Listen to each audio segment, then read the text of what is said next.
Hello and welcome everyone to the Little Crafter Show. My name is Eileen, aka Eileen Little Crafter. Please don't forget to like and subscribe. Alrighty guys, so today I'm using a kit from It's a Hood on Etsy.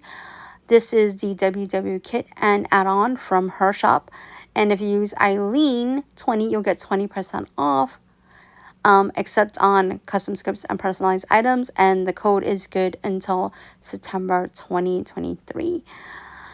Alrighty, so she does also have in her shop the spreads, and I will link that down below for the WW kits. You can use that, or you can use the TNs.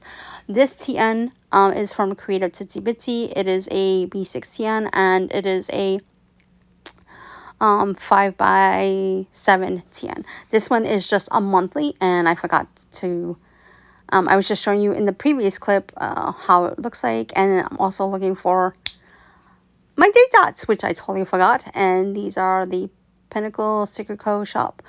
Again, I will link everything down below.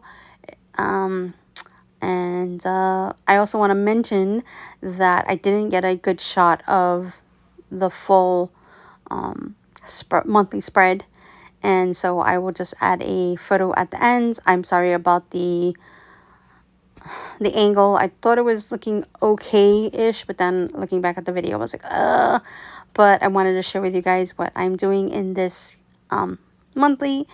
I'm using this monthly, you know, as on the go, self-care, and all that good stuff. Alrighty guys, so thank you so much for watching. Please don't forget to like and subscribe, and bye for now.